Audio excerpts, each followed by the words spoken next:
भारत दक्षिण पूर्व एशिया से ट्रेड पार्टनर को मुख्य रूप से चीनी सामानों को देश में आयात रोकने के उपायों पर विचार कर रहा है।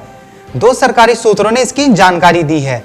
यह बीजिंग के साथ तनावपूर्ण संबंधों को देखते हुए आत्मनिर्भरता की ओर एक कदम है।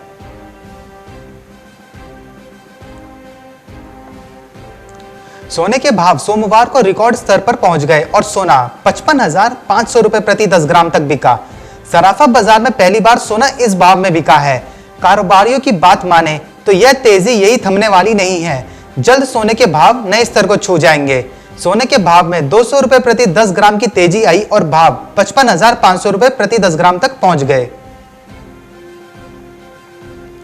पेट्रोल डीजल भराने वाले ग्राहकों को तेल कंपनियों ने इस समय पिछले कुछ दिन से राहत दे रखी है। आज फिर तेल कंपनियों की ओर से पेट्रोल डीजल की कीमतों में कोई बदलाव नहीं किया गया है। अगस्त महीने में अब तेल की कीमतें स्थिर चल रही हैं। इसके पहले जुलाई के महीने में अब तक डीजल के दाम 10 बार बढ़ाए जा चुके हैं। वहीं अगर पेट्रोल की बात करें तो इसमें एक महीने में ज्यादा समय से बढ़ोतरी नहीं हुई है। इसके दाम में अंतिम बार 29 जून को बढ़ोतरी की गई थी, वह भी महज 5 पैसे प्रति लीटर की। शेयर बाजार सोमवार की मायूसी को पीछे छोड़ एक बार फिर हरे निशान पर खुलता हुआ नजर आया। आज यानी मंगलवार को बॉम्बे स्टॉक एक्सचेंज का 30 शेयरों वाला संवेदी सूचकांक सेंसेक्स 153.26 अंक ऊपर 37,092.86 के स्तर पर खुला था। वहीं नेशनल स्टॉक एक्सचेंज के निफ्टी ने भी दिन के कारोबार की शुरुआत मजबूती के साथ करी थी।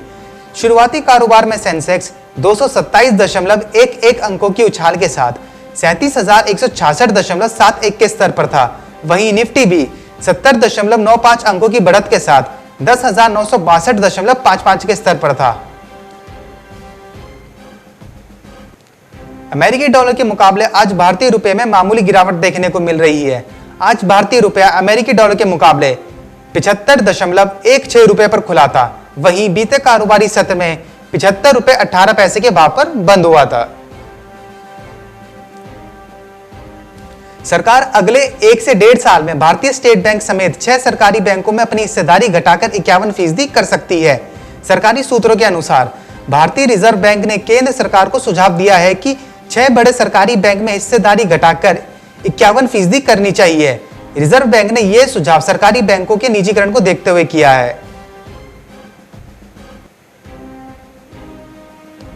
कोरोना वायरस कहर के बीच एक अच्छी खबर है। रूस अगले महीने से कोरोना वैक्सीन का बड़े पैमाने पर उत्पादन करने जा रहा है। दुनिया भर में कोरोना वैक्सीन को लेकर ट्रायल जारी है। इसी बीच सोमवार को रूस ने कहा कि उसका लक्ष्य अगले महीने से कोरोना वायरस वैक्सीन का बड़े पैमाने पर उत्पादन शुरू करना और अगले साल तक प्रति माह कई मिलियन डोज तैयार करना है। आईटी सेक्टर की प्रमुख कंपनी माइक्रोसॉफ्ट ने कहा है कि वह चीन के स्वामित्व वाली वीडियो शेयरिंग ऐप टिकटॉक के अमेरिकी व्यवसाय को खरीदने के लिए बातचीत जारी रखेगी।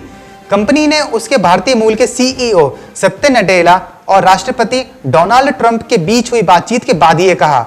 माइक्रोसॉफ्ट की तरफ से यह वक्तव्य ट्रंप के एक बयान के बाद सामने आया है। बैंकों में आपका पैसा कितना सुरक्षित है, इसका अंदाजा इसी बात से लगाया जा सकता है कि साल 2019-20 में तत्कालीन 18 सरकारी बैंकों में कुल 1,48,427.65 करोड़ रुपए की धोखाधड़ी के 12,461 मामले सामने आए हैं। लगातार बढ़ रहे फ्रॉड के मामलों को देखते हुए भारतीय रिजर्व बैंक ने ग्राहकों को आगाह किया है। बैंक ने एक ट्वीट करते हुए कहा है कि ग्राहक इंटरनेट बैंकिंग का इस्तेमाल करते समय किसी को भी अपने फोन कॉल, ईमेल, एसएमएस और वेब लिंक पर व्यक्तिगत जानकारी साझा ना करें।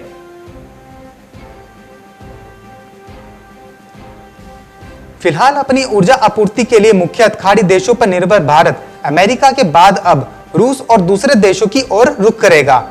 पेट्रोलियम व प्राकृतिक गैस सचिव के अनुसार ऊर्जा बाजार में भारी उथल-पुथल के बीच भारतीय कंपनियां दुनिया के कई देशों में नए तेल व गैस ब्लॉक खरीदने की तैयारी में है।